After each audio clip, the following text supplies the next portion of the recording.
يوه، يا ترى انت فين يا عصام؟ اتأخرت قوي، والمنيو بالانجليزي وانا مش عارفة اطلب اي اوردر. يا ترى انت فين بقى؟ اتأخرت كده ليه؟ Hello ma'am, what would you like? Is there anything I can help you with? اطلب ايه؟ الاقيش عندكم مية يا اخويا والنبي؟ Excuse me. What? عصام come now. عصام come now. يا ترى ليزا وصلت ولا لسه؟ شكلها خربت الدنيا، وبقالي فصل شهر مش عارف اتصل بيها.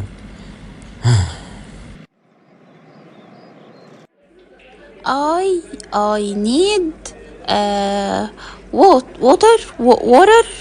water. مية، عايزة مية.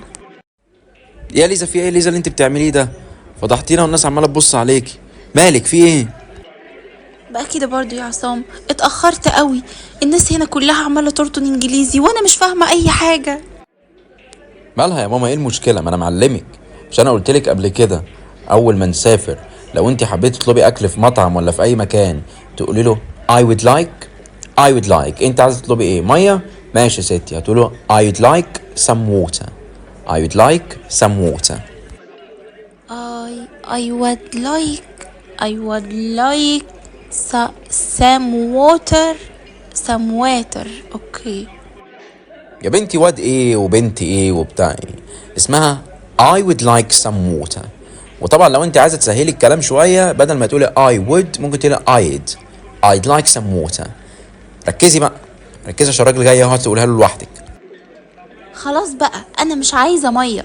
اديك انت شايف المنيو كله بالانجليزي، وانا عايزة اطلب مية واكل وعصير وحاجات كتير قوي. اعمل ده ازاي يا عصام؟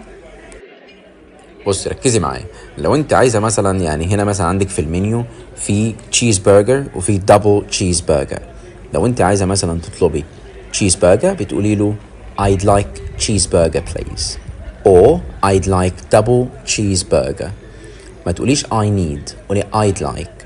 ولو طبعا عايزه ميه، لان انت شكلك عايزه تشربي ميه بقالك كتير ومش عارفه تطلبي ميه، فهتقولي له I'd like some water please. I'd like some water please. وبس كده.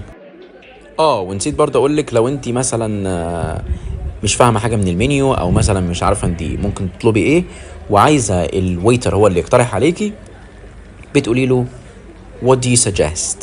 what do you suggest. what do you suggest. طب ما الانجليزي سهل اهو يا عصام. طب لو انا عايزة بقى اشكرهم على الخدمة الجميلة دي واحاسب وامشي، اعمل ايه يا اخويا؟ طبعا دي بسيطة. طبعا انت بعد ما تطلبي اي حاجة لازم تقولي thank you، وبعد ما بتخلصي بتقولي can I have my bill. can I have my bill اللي هو انا عايزة ادفع الفلوس او انا عايزة الريسيت بتاعي، او تقول لهم can I pay. can I pay وبس، وتمشي على طول. وطبعا لو انت بقى كريمة بزيادة وعايزاه مثلا يخلي الباقي ما ياخدوش، بتقول له keep the change please keep the change. بس كده. يس. اوعدك يا عصام المرة الجاية هكون اتعلمت كويس قوي.